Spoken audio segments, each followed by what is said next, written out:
എൻ്റെ പേര് ഐസക് സാബു. ഞാനിപ്പോൾ കോഴിക്കോട് ഗവൺമെൻറ് വിമൻസ് പോളിടെക്നിക് കോളേജിൽ ഇലക്ട്രോണിക്സ് ഡിപ്പാർട്ട്മെൻറ്റിൽ ലെക്ചറായിട്ട് വർക്ക് ചെയ്യുന്നു.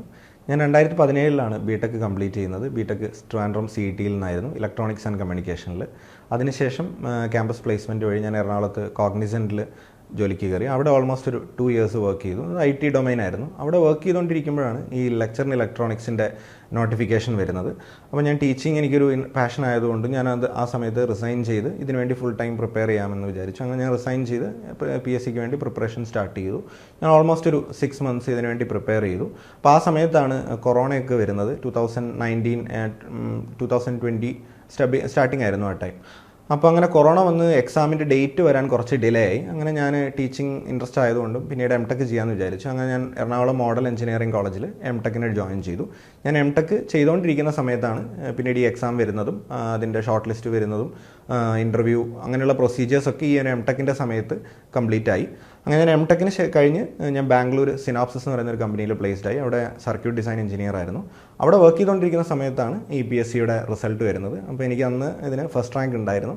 അതിനുശേഷം ഒരു 2 മാസത്തിനുള്ളിൽ ഇതിൻ്റെ അഡ്വൈസും അപ്പോയിൻമെൻറ്റും എല്ലാം വന്നു. അങ്ങനെ ഞാൻ 2022 ടുവേർഡ്സ് എൻഡ് ഇവിടെ സർവീസിൽ ജോയിൻ ചെയ്യുന്നു. ഇപ്പോൾ 2 വർഷമായിട്ട് ലെക്ചറായിട്ട് വർക്ക് ചെയ്യുന്നു. വളരെ ഹാപ്പി ആയിട്ട് കരിയർ മുന്നോട്ട് പോകുന്നു. ഇതിൻ്റെ ആദ്യത്തെ PSC എക്സാമാണ്. ഞാൻ ബിടെക് ചെയ്യുന്ന സമയത്തൊന്നും അങ്ങനെ ഒരു ഗവൺമെൻറ് ജോബോ PSCയെ പറ്റി ഒന്നും ചിന്തിച്ചിട്ടില്ല. ഞാൻ പിന്നീട് പ്ലേസ്മെൻറ്റ് കിട്ടി എറണാകുളത്ത് വർക്ക് ചെയ്യുന്ന സമയത്താണ് ഈ ലെക്ചർ ഇലക്ട്രോണിക്സിൻ്റെ നോട്ടിഫിക്കേഷൻ വരുന്നത്. അപ്പോൾ ഞാൻ നോക്കിയപ്പോൾ എനിക്ക് ടീച്ചിങ് വളരെ ഇൻട്രസ്റ്റ് ഉള്ള ഒരു ഏരിയയാണ്. എനിക്ക് അതിലൊരു പാഷൻ ഉണ്ടായിരുന്നു. അതോടൊപ്പം തന്നെ ഈ ലെക്ചർ ഇലക്ട്രോണിക്സ് നമുക്ക് AICT പേ സ്കെയിലാണ് വരുന്നത്. അപ്പം നമുക്ക് അന്നേരം ഒരു ബിടെക് ഗ്രാജുവേറ്റിന് കിട്ടാവുന്ന ഗവൺമെൻറ് സെക്ടറിൽ കിട്ടാവുന്ന ഏറ്റവും നല്ല പേ സ്കെയിലാണ് ഇതിന് വരുന്നത്. അപ്പോൾ ആ ഒരു ഗവൺമെൻറ് ജോലിയുടെ സേഫ്റ്റി ഉണ്ട്. അപ്പോൾ എനിക്ക് ഇതെല്ലാം കൂടെ ഒരുമിച്ച് വരുന്ന ഒരു ഓപ്പർച്യൂണിറ്റി ആയതുകൊണ്ട് ഞാൻ ഇതിനുവേണ്ടി കംപ്ലീറ്റ് ആയിട്ട് പ്രിപ്പയർ ചെയ്യാമെന്ന് വിചാരിച്ചു. അങ്ങനെയാണ് ഞാൻ അവിടെ നിന്ന് റിസൈൻ ചെയ്ത് ഈ ഒരു എക്സാമിന് വേണ്ടി ഒരു ഫുൾ ഫോക്കസിൽ പ്രിപ്പയർ ചെയ്യാം എന്ന് കരുതി ഇതിനുവേണ്ടിയുള്ള പ്രിപ്പറേഷൻ സ്റ്റാർട്ട് ചെയ്തത്. ഞാൻ ഈ എക്സാമിന് തയ്യാറെടുക്കുമ്പോൾ നേരിട്ടൊരു പ്രധാന വെല്ലുവിളി എന്ന് പറയുന്നത്, ഞാൻ ഓൾമോസ്റ്റ് ഒരു 2 വർഷമായിട്ട് IT ഡൊമൈനിലായിരുന്നു വർക്ക് ചെയ്തിരുന്നത്. അപ്പോൾ ഞാൻ ഇലക്ട്രോണിക് സബ്ജക്ട്സുമായിട്ടുള്ള ഒരു ടച്ചൊക്കെ എനിക്ക് ഏകദേശം നഷ്ടപ്പെട്ടിരുന്നു. അപ്പോൾ പലതും എനിക്ക് ഫസ്റ്റിൽ നിന്ന് പല സബ്ജക്ട്സും എനിക്ക് ഒന്നിൽ നിന്ന് സ്റ്റാർട്ട് ചെയ്യേണ്ടി വന്നിരുന്നു. അതേപോലെ തന്നെ മറ്റൊരു വെല്ലുവിളി എന്ന് പറയുന്നത്, ഞാൻ വേറെ ഇതിനു മുന്നേ ഞാൻ പറഞ്ഞല്ലോ, ഞാൻ വേറെ PSC എക്സാംസോ സെൻട്രൽ ലെവലോ സ്റ്റേറ്റ് ലെവലോ അങ്ങനെ ജോബ് ഓറിയൻറ്റഡ് PSC എക്സാംസ് ഒന്നും ഞാൻ എഴുതിയിട്ടില്ല. അപ്പോൾ എനിക്ക് ഈ ഒരു PSC എക്സാമിൻ്റെ പാറ്റേൺ മനസ്സിലാക്കുക, അതനുസരിച്ച് പ്രിപ്പയർ ചെയ്യുക, അതും ഒരു വെല്ലുവിളിയായിരുന്നു. പിന്നെ മൂന്നാമതെന്ന് പറയുന്നത് അതെൻ്റെ ഒരു പേഴ്സണലായിട്ടുള്ള ഒരു കാര്യമാണ്. അതായത് ഞാനൊരു എറണാകുളത്തൊരു ജോലി ചെയ്തുകൊണ്ടിരിക്കുമ്പോഴാണ് ഈ നോട്ടിഫിക്കേഷൻ വരുന്നത്. അപ്പോൾ അതൊരു നല്ല ഡൊമൈനിലായിട്ടുള്ള ജോലിയായിരുന്നു. അപ്പോൾ അത് റിസൈൻ ചെയ്ത് ഇങ്ങനെയുള്ളൊരു എക്സാമിന് വേണ്ടി ഒരു കോമ്പറ്റേറ്റീവ് എക്സാമിന് വേണ്ടി പ്രിപ്പയർ ചെയ്യുക എന്ന് പറയുന്നത് ഒരു റിസ്ക് ആയിരുന്നു. അപ്പോൾ എനിക്ക് ഈ ഒരു ജോലി പാഷൻ ആയതുകൊണ്ടും ഞാൻ അങ്ങനെ ഒരു റിസ്ക് എടുത്ത് മുന്നോട്ട് പോകാമെന്നുള്ളൊരു തീരുമാനത്തിൽ എത്തിച്ചേർന്നു. ഇപ്പോൾ ഈ എക്സാമിന് വേണ്ടിയുള്ള പ്രിപ്പറേഷൻ തുടങ്ങിയപ്പോൾ ഞാൻ ആദ്യം ചെയ്തത് ഈ എക്സാമിൻ്റെ പഴയ സിലബസ് PSCയുടെ വെബ്സൈറ്റിലുണ്ടായിരുന്നു, അത് ഡൗൺലോഡ് ചെയ്തു. അങ്ങനെ ഞാൻ ആദ്യം സെറ്റ് ചെയ്തൊരു ഗോൾ എന്ന് വെച്ചാൽ ഈ സിലബസ് കംപ്ലീറ്റ് കവർ ചെയ്യുക എന്നുള്ളതാണ്. അതിലുള്ള ഓരോ ടോപ്പിക്കും എടുത്ത് പഠിച്ച് കംപ്ലീറ്റ് ചെയ്യുക എന്നുള്ളതാണ്. അപ്പോൾ ഒരു ടോപ്പിക്ക് കംപ്ലീറ്റ് ചെയ്യുക എന്ന് പറഞ്ഞാൽ അതിൽ വെറുതെ അതിൻ്റെ ഒരു ക്ലാസ് കേൾക്കുക, അത് അടുത്ത ടോപ്പിക്കിലോട്ട് പോകുക, അങ്ങനെയല്ല. നമ്മൾ ഒരു ടോപ്പിക്ക് എടുക്കുക, അത് ആ ഡെപ്തിൽ കവർ ചെയ്യുക. അപ്പോൾ നമുക്ക് അതിനുവേണ്ടി പല ഇൻപുട്സ് ഉപയോഗിക്കാം. ഇപ്പോൾ നമ്മളൊരു ചിലപ്പോൾ ഒരു ഓൺലൈൻ കോച്ചിങ് അറ്റൻഡ് ചെയ്യുന്നുണ്ടാവാം. അപ്പോൾ ആ കോച്ചിങ്ങിൽ നിന്ന് നമുക്ക് ആ ഒരു ടോപ്പിക്കിനെ പറ്റിയുള്ള ഇൻപുട്ട് കിട്ടും. അതിനൊപ്പം നമുക്കിപ്പോൾ യൂട്യൂബിലൊക്കെ ഒരുപാട് ഫ്രീ ലെക്ചേഴ്സും കാര്യങ്ങളൊക്കെ അവൈലബിൾ ആയിട്ടുണ്ട്. അപ്പോൾ അത് ഉപയോഗിക്കാം. ഞാൻ ഈ എക്സാമിൻ്റെ പ്രിപ്പറേഷൻ തുടങ്ങുമ്പോൾ ആദ്യം ചെയ്ത കാര്യം എന്ന് പറഞ്ഞാൽ, ഞാൻ PSCയുടെ വെബ്സൈറ്റിൽ നിന്ന് ഇതിൻ്റെ പഴയ സിലബസ് ഡൗൺലോഡ് ചെയ്തു. എന്നിട്ട് ഞാൻ ചെയ്തതെന്ന് വെച്ചാൽ, ഞാൻ സെറ്റ് ചെയ്തൊരു ഗോൾ എന്ന് പറഞ്ഞാൽ ഈ ഒരു സിലബസ് കംപ്ലീറ്റ് ആയിട്ട് എനിക്ക് കവർ ചെയ്യണം. അപ്പോൾ അത് കവർ ചെയ്യാന്ന് വെച്ചാൽ വെറുതെ ഓരോ ടോപ്പിക്സ് എടുത്ത് പഠിച്ച് പോകാന്നുള്ളതല്ല. നമ്മളിപ്പോൾ ഒരു ടോപ്പിക് എടുക്കുന്നു, ഇപ്പോൾ ഫോർ എക്സാമ്പിൾ ഒരു ഡിഫറൻഷ്യൽ ആംപ്ലിഫയർ. അപ്പോൾ നമുക്ക് നമ്മുടെ കോച്ചിങ് സെൻറ്ററിൽ നിന്ന് ഓൺലൈനായിട്ടുള്ള കോച്ചിങ്ങിലോ നമുക്ക് ഇതിനുള്ള ക്ലാസ് കിട്ടും. അപ്പോൾ അത് മാത്രമായിരിക്കരുത് നമ്മുടെ ഇൻപുട്ട്. അപ്പോൾ അതിനുശേഷം നമുക്ക് ഈ ഒരു ടോപ്പിക്കിനെ പറ്റി ചിലപ്പോൾ യൂട്യൂബിൽ ഫ്രീ ലെക്ചേഴ്സ് അവൈലബിൾ ആയിരിക്കും. അപ്പോൾ അത് കാണുക. അതുപോലെ തന്നെ ഞാൻ ആ സമയത്ത് ട്രിവാൻഡ്രം സെൻട്രൽ ലൈബ്രറിയിൽ ഒരു മെമ്പർഷിപ്പ് എടുത്തിട്ടുണ്ടായിരുന്നു. അപ്പോൾ ഞാനൊരു ടോപ്പിക് എടുത്തു കഴിഞ്ഞാൽ ആ ടോപ്പിക്കിൽ ചിലപ്പോൾ ഞാൻ ആ സെൻട്രൽ ലൈബ്രറി പോയി അതുമായിട്ട് റിലേറ്റഡ് ആയിട്ടുള്ള ബുക്സ് എടുത്ത് റെഫർ ചെയ്ത് അങ്ങനെയും പഠിക്കുമായിരുന്നു. അപ്പോൾ ഞാൻ ഒരു മൾട്ടിപ്പിൾ ഇൻപുട്സ് ഉപയോഗിച്ചാണ് ഞാൻ ഓരോ ടോപ്പിക്കും പ്രിപ്പയർ ചെയ്ത് പോയത്. അപ്പോൾ നമ്മൾ സിലബസ് കംപ്ലീറ്റ് ചെയ്യുക എന്ന് പറയുന്നത് ജസ്റ്റ് ഓരോ ടോപ്പിക്ക് തീർത്ത് പോകാമെന്നുള്ളതല്ല.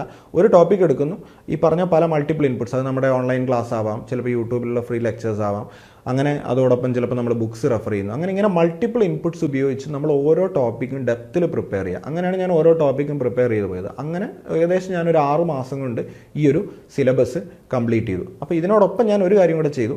ഓരോ ടോപ്പിക്കും ഈ പറഞ്ഞ പോലെ നമ്മൾ കംപ്ലീറ്റ് ചെയ്യുന്നതിനോടൊപ്പം തന്നെ ഇതിനൊരു നോട്ട് പ്രിപ്പയർ ചെയ്യും. ഇപ്പോൾ നമ്മൾ പറഞ്ഞു പല ഇൻപുട്സ് ഉണ്ട് നമുക്ക്. അതായത് നമ്മൾ ചിലപ്പോൾ ഒരു ക്ലാസ് അറ്റൻഡ് ചെയ്യുന്നു, യൂട്യൂബിൽ നമ്മൾ ചിലപ്പോൾ ക്ലാസ് കാണും, അപ്പം നമ്മൾ ചിലപ്പോൾ ബുക്കുകൾ റെഫർ ചെയ്യുന്നുണ്ട്. അപ്പോൾ ഇതെല്ലാം ഉപയോഗിച്ച് നിങ്ങൾ ഓരോ ടോപ്പിക്കിനും നോട്ട് സെറ്റ് ചെയ്യുക. അപ്പോൾ ഈ ഒരു അപ്പോൾ എക്സാമിൻ്റെ പ്രിപ്പറേഷനൊക്കെ ഞാനൊരു 6 മാസം കൊണ്ട് തീർത്തു. 6 മാസം കൊണ്ട് ഞാൻ ഈ ഒരു സിലബസ് കംപ്ലീറ്റ് ചെയ്ത് എല്ലാ ടോപ്പിക്സിനും ഒരു നോട്ടൊക്കെ റെഡിയാക്കി വെച്ചു. ഞാൻ ഈ പറഞ്ഞ പോലെ അതിനുശേഷം എനിക്ക് ഒരു കോവിഡിൻ്റെ ഡിലേ ഒക്കെ വന്ന് കുറച്ച് കഴിഞ്ഞാണ് എക്സാമിൻ്റെ കൺഫർമേഷൻ വരുന്നത്. നമുക്കറിയാം കൺഫർമേഷൻ വന്നാൽ പിന്നെ ഒരു 2 മാസമേ ഉള്ളൂ എക്സാമിന്. അപ്പോൾ ആ ഒരു സമയത്ത് പിന്നെ ഞാൻ ആകെ ചെയ്തതെന്ന് പറയുന്നത് ഈ ഞാൻ പ്രിപ്പയർ ചെയ്ത് വെച്ചുള്ള നോട്ട്സ് ഫുള്ള് റിവൈസ് ചെയ്യുക. അതുമായിട്ട് ബന്ധപ്പെട്ട ക്വസ്റ്റ്യൻസ് പല ഡിഫറെൻറ്റ് ലെവൽസ്, ഇപ്പോൾ നമുക്ക് പല ഓൺലൈനായിട്ടും ഗേറ്റ് ലെവലും ഒക്കെ ക്വസ്റ്റ്യൻസ് അവൈലബിൾ ആണ്.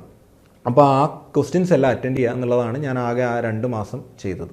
ഈ എക്സാമിന് നല്ലൊരു റാങ്കിലോട്ട് എന്നെ വരാൻ സഹായിച്ച പ്രധാന ഘടകങ്ങളിലൊന്ന് എന്ന് പറയുന്നത് ഞാൻ ഈ എക്സാമിൻ്റെ പാറ്റേൺ മനസ്സിലാക്കാൻ ആദ്യം ശ്രമിച്ചത്. ഞാൻ ഈ എക്സാമിൻ്റെ പാറ്റേൺ എന്താണ് എന്ന് മനസ്സിലാക്കാനായിരുന്നു. അപ്പോൾ ഞാൻ ഇതിന് തൊട്ട് മുന്നേ നടന്ന ലെക്ചറിന് ഇലക്ട്രിക്കലിൻ്റെ ക്വസ്റ്റ്യൻ പേപ്പറൊക്കെ റെഫർ ചെയ്തപ്പോൾ എനിക്ക് മനസ്സിലായത് സാധാരണ PSC എക്സാമിൻ്റെ ആ ഒരു ഈസി ലെവലിൽ നിന്ന് മാറി ഒരു ഗേറ്റ് ലെവലിലോട്ട് എന്ന് പറഞ്ഞാൽ ഒരു ഹാർഡ് ആ ലെവലല്ല, ഒരു മോഡറേറ്റ് ലെവലിലുള്ള ഗേറ്റ് ക്വസ്റ്റ്യൻസ്, അങ്ങനെയുള്ള ക്വസ്റ്റ്യൻസ് ഞാൻ ഈ ക്വസ്റ്റ്യൻ പേപ്പറിൽ കാണുന്നുണ്ടായി. അപ്പോൾ എനിക്ക് മനസ്സിലായി ഒരു സാധാരണ നമ്മളൊരു സർഫസ് ലെവൽ പ്രിപ്പറേഷൻ കൊണ്ടൊന്നും നമുക്കിത് ടാക്കിൾ ചെയ്യാൻ പറ്റില്ല. അപ്പോൾ ഞാൻ ചെയ്തത് കുറച്ചൊരു ഡെപ്തിൽ ഓരോ ടോപ്പിക്കും എടുത്ത് ആ ഒരു ഡിമാൻഡ് ചെയ്യുന്ന രീതിയിലുള്ള ഒരു പ്രിപ്പറേഷനാണ് ഞാൻ ചെയ്തത്. അതോടൊപ്പം ഞാൻ ചെയ്തതെന്ന് പറഞ്ഞാൽ ഒരു ടൈം ലൈൻ സെറ്റ് ചെയ്ത് ആ ടൈം ലൈനിനുള്ളിൽ ഞാൻ ഈ ഒരു കംപ്ലീറ്റ് സിലബസ് ഈ പറഞ്ഞ രീതിയിൽ കവർ ചെയ്യാൻ ശ്രദ്ധിച്ചു. അതോടൊപ്പം തന്നെ പിന്നീട് എക്സാമിൻ്റെ നോട്ടിഫിക്കേഷൻ വന്നതിന് ശേഷം ഞാൻ ആകെ ചെയ്ത കാര്യം എന്ന് പറയുന്നത് ഞാൻ ഈ പ്രിപ്പയർ ചെയ്ത് വെച്ച നോട്ട്സ് റിവൈസ് ചെയ്യുക. അതോടൊപ്പം തന്നെ ഇതുമായിട്ട് ബന്ധപ്പെട്ട ക്വസ്റ്റ്യൻസ്, പല ലെവലിലുള്ള ക്വസ്റ്റ്യൻസ് മാക്സിമം വർക്കൗട്ട് ചെയ്യുക എന്നുള്ളതായിരുന്നു. ഇനി വരുന്ന എക്സാമിന് തയ്യാറെടുക്കുന്നവരോട് എനിക്ക് പറയാനുള്ളത്, ഇപ്പോൾ നമ്മുടെ ലെക്ചറിന് ഇലക്ട്രോണിക്സിൻ്റെ എക്സാമിൻ്റെ ടൈം സ്ലോട്ട് വന്നിട്ടുണ്ട്. October time സ്ലോട്ടിലാണ്.